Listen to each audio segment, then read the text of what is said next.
Hi everyone, I'm Carolyn Connelly and this is Evangelina. I recently traveled to Japan, 7 months pregnant with her. She's 4.5 months now, so it's been a little bit since that trip, but I've had some time to reflect and wanted to share some tips about traveling while pregnant and not pregnant, and also things I wish I would have done differently. So, oh, you drooling? So with that, we can jump right into it. I had such a good time traveling with my mom. We did a girls trip before the baby came, and you know, we had planned it before I was pregnant, so we didn't really plan the trip with all these things in mind. So there are some things that I'll tell you to keep your eye out for if you do have the opportunity to plan it while you're already pregnant. But yeah, I'm so happy I did it, and then now I have this beautiful bundle of joy. So yeah, I'm not traveling anywhere anytime soon probably, so do it while you can. Yeah.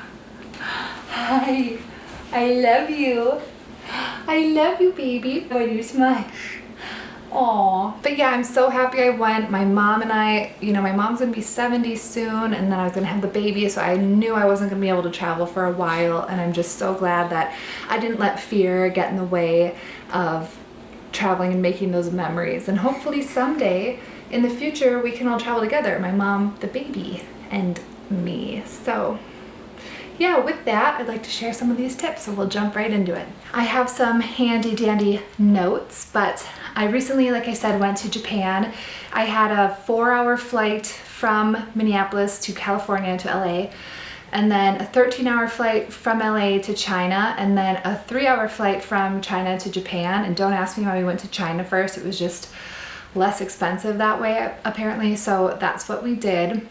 It was a girls' trip with my mom and I, and we had planned it before I was pregnant. So if you're asking, am I crazy for planning a trip that pregnant? I'm not. I know a lot of people do it on purpose, but I actually planned it before I knew I was pregnant. So that was something that weighed into some of my tips here on, you know, whether to go or not, you know, talk to your doctor and that sort of thing. So a few of my tips have to do with prepping beforehand and what you can do to make the trip as easy as possible. And so one thing I have on my list here is to upgrade your seat. So to upgrade the 13-hour flight there and back to a seat that was economy plus, so you have a little bit more leg room, which is really nice when you're pregnant. Only cost, I think, $60 or $67 for both weights, so total. And it was so worth it. I highly, highly, highly recommend it. That was so worth the money. I mean, a 13-hour flight could have been horrible, but I could stretch my legs out all the way, and it worked out beautifully. The other thing I would say is, depending on your personality, get an aisle seat so that you can go up, use the restroom often. I mean, you already have to do that, but you should really be getting up a lot extra while you're pregnant, because there's the risk pregnant women have blood clots more frequently, so you really want to get up and move and keep your circulation going.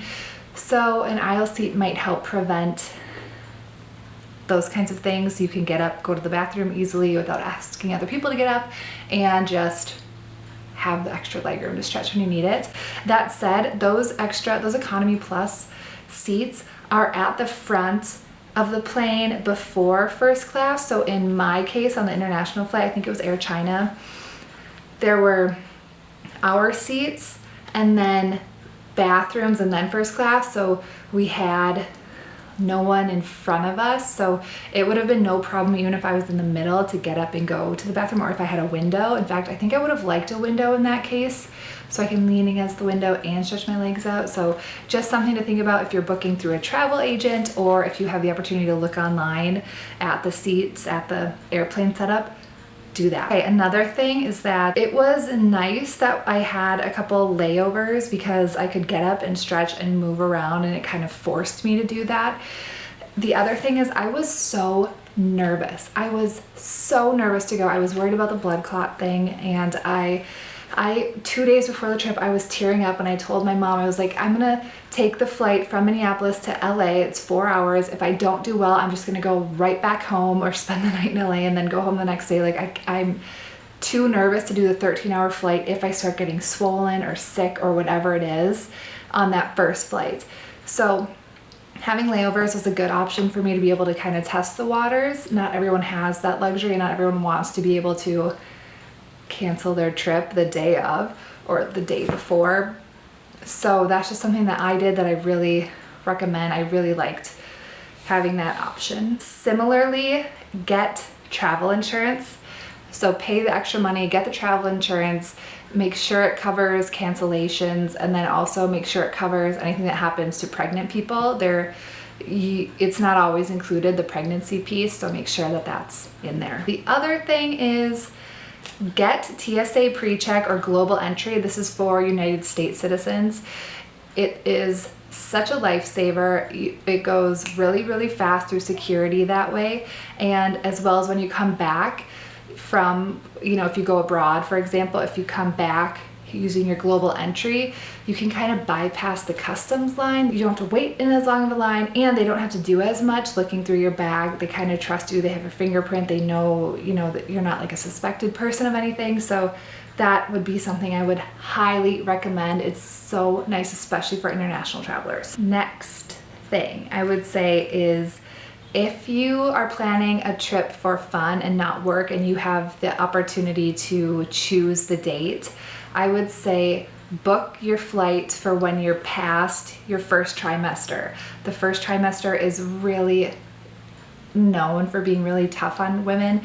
It's, you just don't know if you're going to be super sick or totally fine, have tons of energy. Most people don't, though, I would say. So your trip in general will probably be more fun if it's in your second or third trimester. Second trimester is kind of the sweet spot. I went in my third trimester. Like I said, I didn't plan it that way.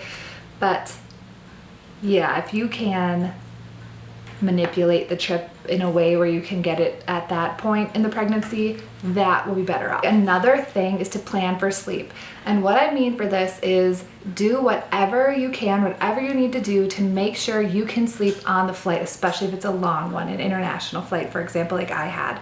So we had that 4-hour flight, 13-hour flight, and then 3-hour flight, and then time in between and time beforehand and after. And I didn't sleep through any of it. I was such a nervous wreck, and I just wasn't super comfortable. So there are medications that you can bring, that you can take rather, when you're pregnant, and those can help you sleep.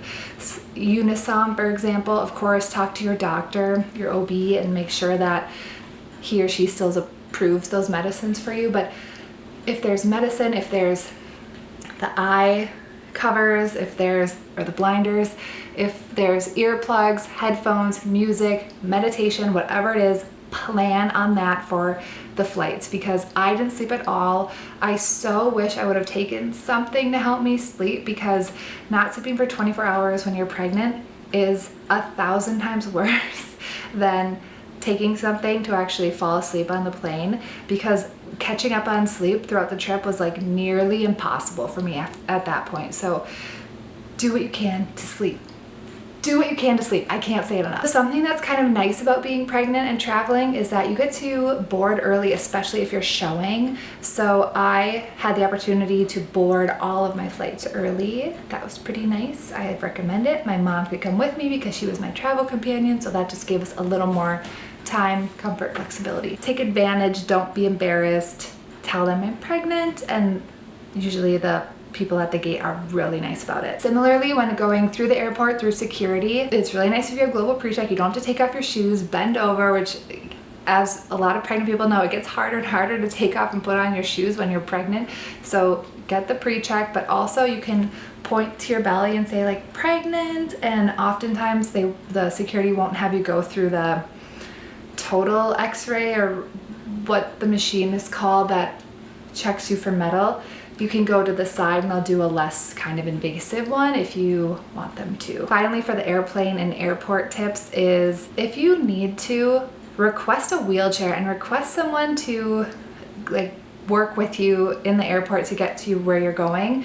I didn't even know this was an option, but on the way home from China, well, on my last 2 flights, I injured my foot and I was having so much pain walking, and I was so tired, and I was pregnant and just huge and had luggage. I was kind of a mess. I was quite a bit of a mess, actually. So I just said, I don't even know what I'm gonna do. I can't do this. And the option for a wheelchair came up. So I happily took it. And not only did we have a wheelchair, but I believe she had a TSA outfit on, pushed me through the airport, and I got to go around security the line. I still had to go through security. I had to stand up and walk through it. But it was so nice. They knew exactly where we were going. They took us right there, and we just my mom and I, because she, walked alongside the woman who was pushing me.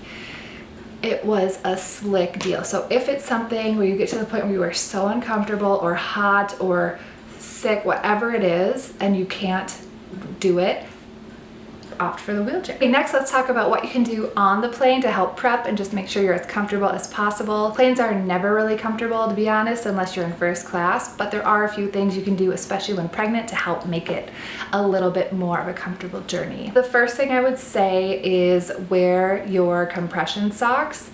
I actually had these recommended from the doctor. So I had a fitting, and they sent them to me through insurance. It was partially covered. That said, the ones, even though they fitted me, they were way too tight. I couldn't wear them, so I ended up wearing my husband's. But you can just order these through Amazon. It's no big deal, and then you can return them if they don't work out, if they're not quite the right size. So I would just do that, and they're cheaper that way too, I think. So I would suggest going through Amazon, getting some compression socks, or Walgreens, whatever your pharmacy is, just to help prevent that swelling. I did not swell at all on the way to Japan, which is such a miracle. Just looking back, I was so lucky and blessed. On the way home, I did, and it was really uncomfortable, and my feet hurt and my knees hurt, and it was just something I couldn't deal with. I did wear the compression socks on the way there for a few hours. I wore them on the way back for a few hours. I did not wear them throughout the whole flight. They just became too uncomfortable for me, but I suggest wearing them as long as you can, and do what your doctor suggests. My doctor recommended getting the compression socks that go all the way up to your thigh, not just the one that go below your knee, because there's actually a vein or something there that helps compress. So I guess I didn't need it as much below the knee. So anyway, talk to your doctor and see what he or she has to say about that.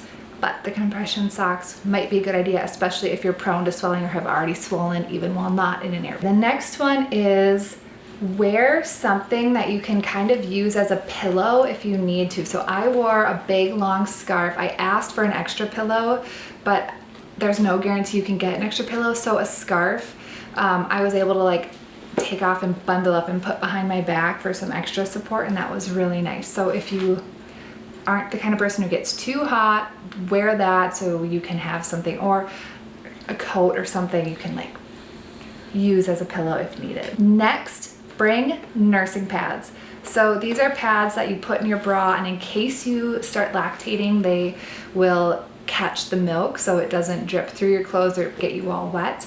My friend started lactating really early. We were pregnant at the same time. She started lactating really early on, and so I never had that problem. I didn't start until the baby came, but what a shame that would be to start while you're on the airplane and then have your clothes be wet, and you're just stuck in those clothes on an airplane, wet and cold and sad, probably for however many hours your flight is. So I would suggest wearing those. Stay hydrated on the plane. Everyone should be hydrated on an airplane and while traveling and just in general, but pregnant people especially need to stay as hydrated as they possibly can. It will even encourage you to get up and go to the bathroom more, which is only a good thing as long as it doesn't interrupt your sleep too much.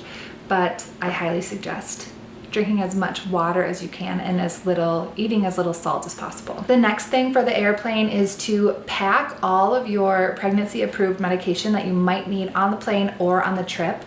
I took the list the doctor gave me and just bought anything I thought I might need. So Tylenol or Benadryl, Dramamine, Unisom, the stuff that I didn't know if I would need or not. But then if something did come up, I didn't have to try to figure out what the Tylenol equivalent was in Japan. I didn't end up needing anything, but I did have it packed. I think that's a good idea for anyone just in general. And if you have any other medications, just bring them just in case. Okay, this next tip is I'm kind of contradicting myself, but just hear me out. So pack light-ish. There are things I think you should really bring and you shouldn't skip while you're pregnant. The extra scarf, the medicines, the extra shoes I'm gonna talk about. But if you can pack lightish, it's better. So even if that means bringing a backpack instead of an over-the-shoulder bag, just something to make it easier on you to carry, will make your life a lot more comfortable. So do whatever you can to make your suitcase light, but don't skimp on the essentials, especially while you're pregnant. You have to have what you have to have. Yeah, so in our trip in Japan, I had a backpack, a carry-on, and then my mom and I shared an under a cargo bag, or you know, it rolled and everything, but that just is really a slick deal. Oh, the other thing is those suitcases with 4 wheels that can kind of maneuver in multiple ways are really easy to handle, so I suggest those. Bring backup shoes. You will thank me later. Bring a few kinds of shoes. So even if you have tennis shoes, bring 1 pair of tennis shoes and then bring a different pair of tennis shoes that are not the same exact type. You might find that you get blisters or you get sore or whatever happened. I think my foot injury came from just wearing the same shoes. We walked so much over and over. It was just, I had this pain. I didn't know where it came from, and I think it was from wearing the same shoes. So I used to work at a restaurant, and one of the servers told me she would switch shoes halfway through her shift and it would totally help her feet to get through her shift. So I've always remembered that and done that whenever I have to stand for a long time. So highly recommend bringing an extra pair of shoes, tennis shoes. That said, bring an extra pair of sandals that your feet can fit into, even if they're a few sizes bigger due to swelling.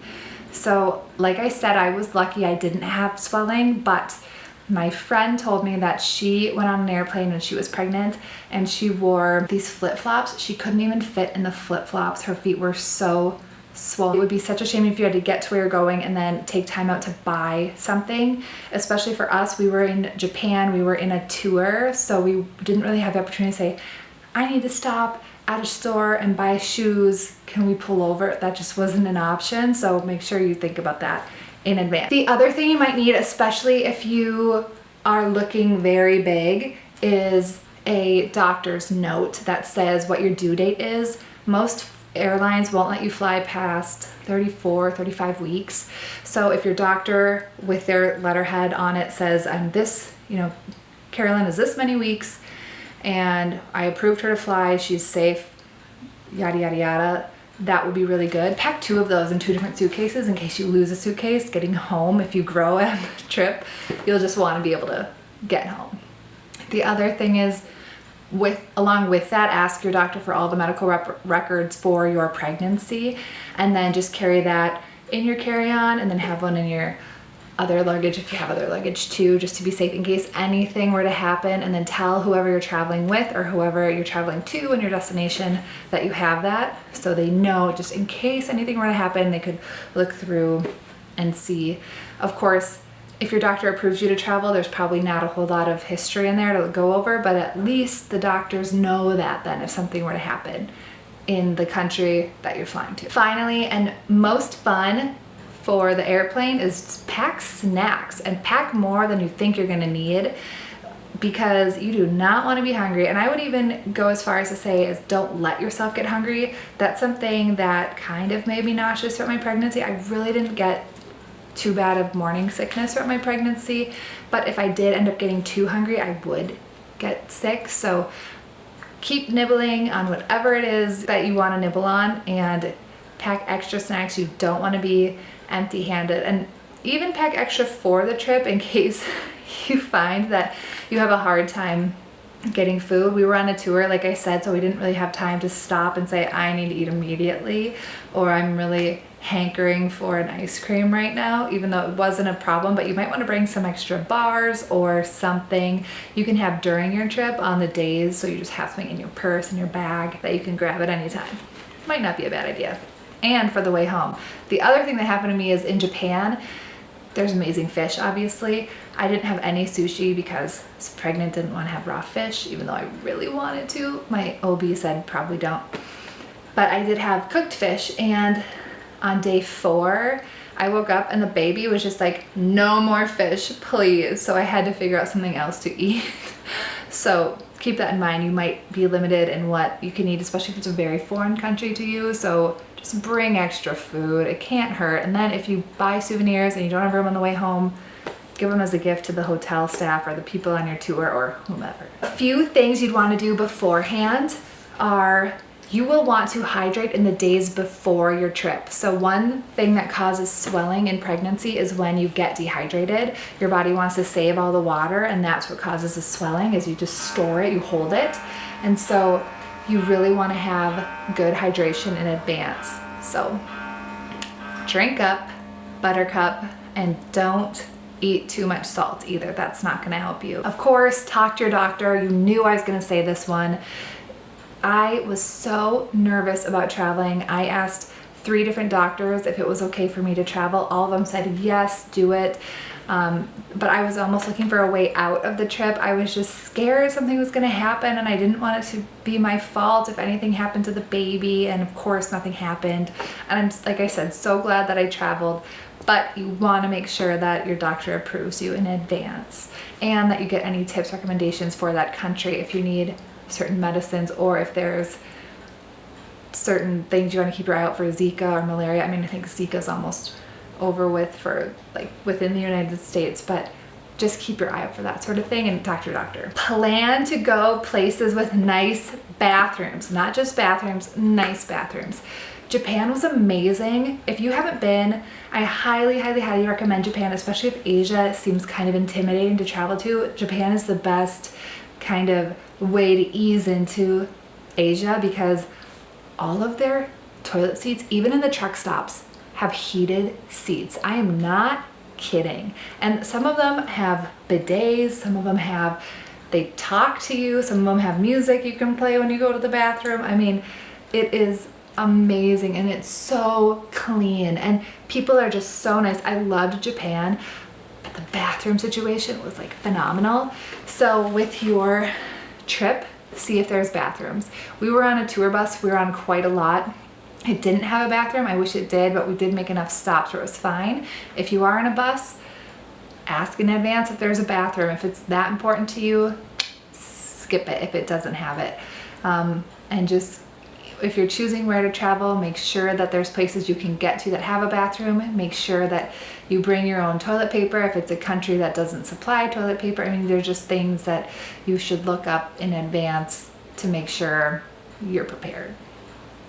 But the good bathroom situation is the best situation possible. This sounds kind of funny, but pack with extra growth in mind. If you are the kind of person who likes to pack way far in advance, you get excited for a trip, remember, you're gonna grow. And especially in the last trimester, the last month especially, I grew so much. My belly, that is. And so, you know, make sure you try on the stuff beforehand, and if it's tight, you might want to find something else closer to your trip that's gonna fit a little bit better. The last thing you want is to be super uncomfortable on an airplane or have to unbutton the pants or whatever. Some pregnancy pants don't unbutton, they, you know, go all the way up. So if that's too tight, I don't even know what you do. Cut out room for your belly or legs, or I don't know. So pack with that in mind. And comfortable is better. You want a couple cute outfits for pictures, for souvenir, you know, memories, but really try to stick with the comfort aspect. Okay, finally, I kind of said this at the beginning, but don't let the fear get to you. Don't let it prevent you from going. I'm so happy that I had the opportunity to travel with my mom on a girls' trip before I had the baby. Hopefully now, someday, we all can go back to Japan or travel somewhere else, but oh, she's just waking up now too. Yeah, don't let it get to you, and don't let what other people have to say influence your decision. Listen to your doctor, listen to yourself, and do what makes the most sense for you. So I hope this was helpful. Please let me know if you have any questions or other tips that I missed in the comments below. And Evangelina, my 4-month-old, is making some funny noises. I'll just grab her really quick. Someone's up from her nap. Mwah. But hopefully you have an amazing trip, and someday soon after you'll get a little bundle of joy like this. Thanks for watching.